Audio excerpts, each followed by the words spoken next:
It's your Southern Utah Sports Report for October 8th, 2025.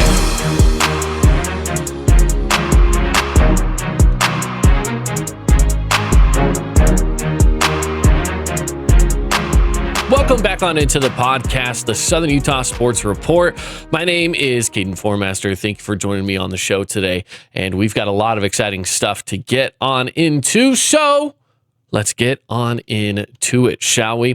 First things first, let's talk some Region 9 athletics. There are a few things we need to get into with Region 9. First up, let's talk about girls soccer. We had a really good night of girls soccer last night between all of our region teams fighting for some good spots. Obviously, with state coming up, you got to be continuing to fight for spots in that RPI. I will say, though, Snow Canyon has clinched. They are the region champions and have had a phenomenal season up to this point. So Snow Canyon getting that region championship. They put an exclamation point on it as well last night with a 2-0 win over Hurricanes. So with the win last night, again, that just continues to seal the deal for them. They've been really good throughout this entire season. It was Lucy Lyon and Neva Gubler getting the 2 goals for the Snow Canyon Warriors and getting the shutout victory there. For Crimson Cliffs, they also get a win here. It was a 3-0 win over Pineview last night. Now, you had Macy Woolley with 2 of those goals, plus an assisted goal to Anna Taylor, and Hadley Phillips getting an assist, and you had a few others stepping in, helping out there. But again, the shutout goes to Crimson Cliffs over Pineview. So girls soccer getting underway, and then finally Desert Hills getting the win as well. 3-1 over Dixie.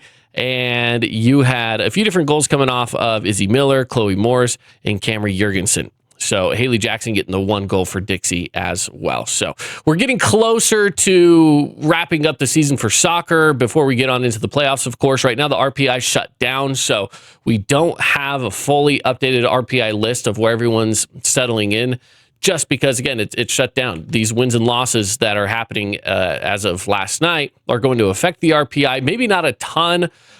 So we'll see how the schedule will play out in the future. But for now, just know that Snow Canyons are region champs, and they won last night as well as Crimson Cliffs and Desert Hills. Continuing on talking about Region 9 athletics, a sport that maybe doesn't get a lot of love in the radio and the podcast world is cross country. But last night, cross country did have their region track meet. It was hosted by Hurricane, held at Sand Hollow Resort and the Sand Hollow Golf Course. So the outcome of this one was pretty much all Pineview. Pineview was phenomenal here. They take the region championship with this win, and they scored a total of 21 points, which, if you don't know how cross country scoring works, it's basically you take your top 7 runners or your team.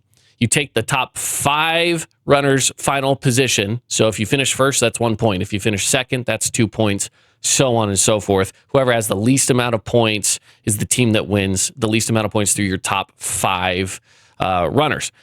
Pineview's top 5 runners were all within the top 7. They finished number 1, number 2, number 5, number 6, number 7. Which is just ridiculous. That is such a bonkers finishing score there for that team. So Pineview gets the number 1 spot with a score of 21. Hurricane comes in second place. Desert Hills was third. Cedar was fourth. Crimson Cliffs fifth. Snow Canyon sixth. And then Dixie in seventh. So again, a really, really good showing for Pineview. Planning on trying to get Coach Dave Holt, who's the coach for Pineview, in on the show maybe tomorrow. We'd love to talk to him as they're getting ready for divisionals as well as the rest of the region. But that was for the men's scores for yesterday as well. So let's talk about the women's as well. For the women's side, for the girls, it was Cedar taking home the victory here. They finished with 34 points. Their top 5 finished in the top 11. Pineview came in second place. They did have the top runner, though. The first place finisher was an athlete from Pineview. So congrats to, I believe that was Emily Williams, if I'm not mistaken. I want to make sure that that's correct. Yeah, Emily Williams finished first overall for Pineview on the girls' side. They take second place in region yesterday. Desert Hills was third, Crimson Cliffs fourth, Hurricane 5th, Snow Canyon 6th, and Dixie 7th. So that's a breakdown of how everything went there. Now, the way that the results work for this determines how divisionals work next week on October 14th, which is going to be at, I want to say it's called like Lakeview Park in Orem, Utah. So that's going to be coming up next week, October 14th, depending on how you finish is depending on what section of the divisionals you're going to be in. Odd numbers will be in one, even numbers will be in another. And so that's kind of how it's working out for that. But we'll talk with Coach Holt of Pineview, who, again, has had a phenomenal run this year with team taking first and the girls team taking second in regionals. So that's how things are shaping up for cross country. Let's dive on in to the next bit of news. Moving on, we don't have a lot of college sports to talk about. So let's talk about the Utah Jazz. The Utah Jazz are starting off their preseason today, and they're going to be in Houston for preseason. Here's the problem with the Utah Jazz right now. The Utah Jazz are struggling with injuries. To just put it lightly, their injury report right now has a lot of names on it. Kyle Filipowski, Lauri Markkanen, Isaiah Collier, Walker Kessler, and George Niang. Every single one of those guys is day-to-day, so I feel like with this being preseason, it's actually not that big of a deal. But it is something to be cognizant of as we go into this first game here in the preseason. You're not going to see, I mean, most of that starting lineup is starter, or most of the people on the injury report are in the starting lineup, is what I meant to say. And so the starters, the guys that are going to be playing a lot in the game tonight, you're probably going to see a lot of the rookie with Ace Bailey. Maybe we'll see a little Kevin Love. We're probably going to see Nurkic starting as well. So some of the names there. And we're going to see Taylor Hendricks back, which is exciting for you Jazz fans out there. I mean, this is an exciting moment to have him back in the lineup because he was so hyped up going into last season. Of course, broke his leg early on, out all year. So having him back in the lineup is going to be awesome. I'm super pumped for that and very exciting time there. All the games for preseason are going to be broadcast on Jazz Plus if you're a Jazz Plus subscriber or through KJazz as well. All preseason games are going to be broadcast on that side. I do want to tell you something cool that the Utah Jazz did. If you missed this little bit of news yesterday, before they flew out to Houston yesterday, they stopped by East High School in Salt Lake City and put on a surprise assembly. The team showed up. It was a surprise assembly. The students got hats and t-shirts from the team, and they put on a little bit of an exhibition for them. I think it was super cool. And then they ended up donating $10,000 to the school's food pantry to help out some of those students and their families that need a little extra help right now with some food. I think that's so cool. They've done this before. They've done it at Granger High School. They've done it at West High School. I don't know what we can do to get them down here to Southern Utah, but I do think it's cool that they're supporting the community in Salt Lake, which is pretty awesome. So that's some Utah Jazz news for you. That game is tonight against the Houston Rockets. Let's move on to Utah Mammoth news. They will be starting up their season tomorrow, so we'll talk more about it in tomorrow's show.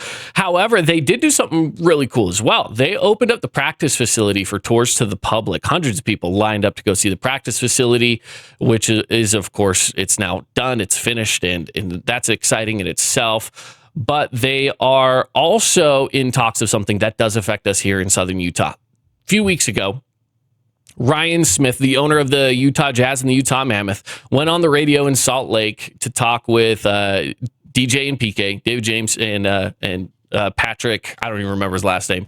Starts with a K, obviously. Anyway, so he goes on and he talks with these guys on the radio.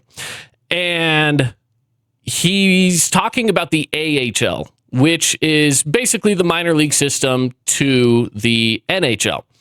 Now, the Utah Mammoth do have an AHL team, and it is based out of Tucson. They're called the Tucson Roadrunners, and that's where, when guys get drafted, that's where they go. Just to give you a quick update and a quick brief recap on how that works. The talk was that he would love to move that team a little closer as well. He threw out a few locations as saying these could all be possibilities, and what he said was St. George or Northern Utah. I don't know what Northern Utah means. That could be anything from Provo to Logan, I suppose. But St. George was named as a potential home for an AHL team, which is the next level to the NHL.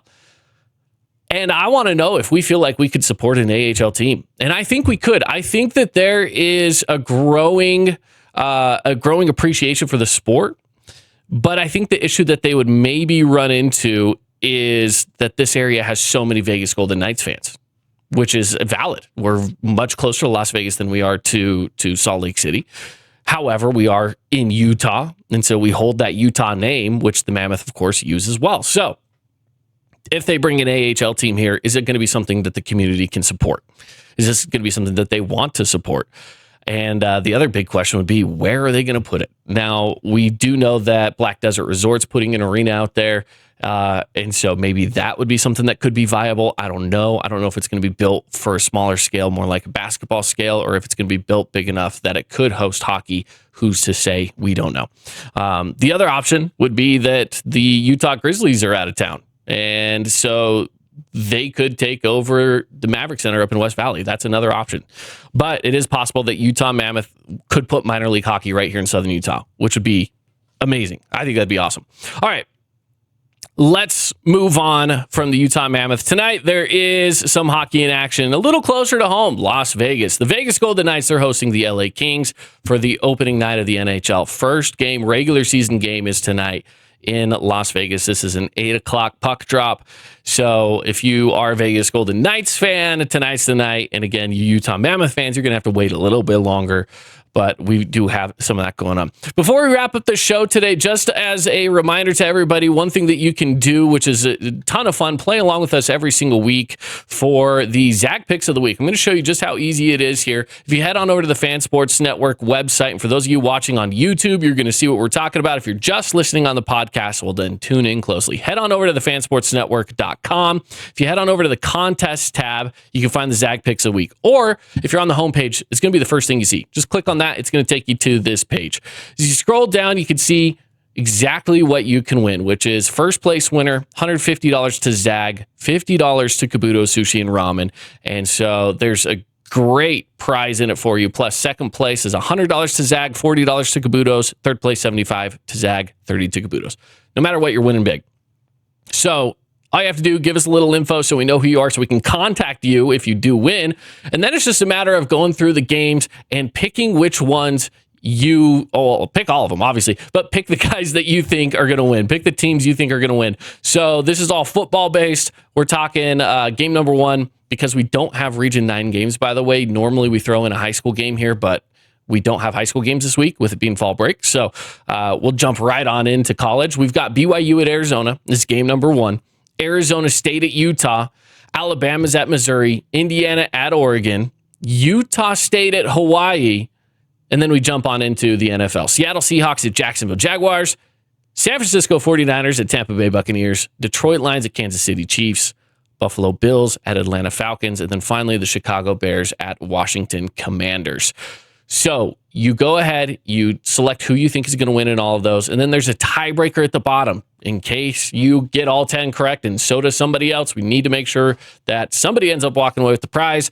We go with the total points scored. So for example, Bears and Commanders is the final game. So we say total points scored between the Bears and Commanders.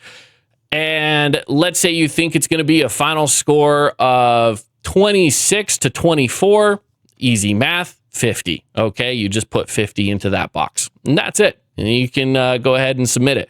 And that's pretty much all you have to do to play along with the Zag Picks of the Week. It makes it a lot of fun, and you can do this every single week. We update this every single week. Tuesdays are usually the day to check in, and you can fill it out anytime between now and then when that first game starts. In this case, you can actually fill it out until early Saturday once those college football games start. But I'd say get your picks in between Tuesday and Friday. You can do it every single week and play along and see if you can win some awesome prizes. It makes it a lot of fun to play along with us here on the Fan Sports Network. That wraps it up for the Southern Utah Sports Report. Appreciate you joining us on the show. We'll be back again to recap some more local sports, look ahead to some more local sports, and some interviews coming up shortly, which is going to be really exciting. So appreciate you joining me. That's all for the Southern Utah Sports Report for October 8th.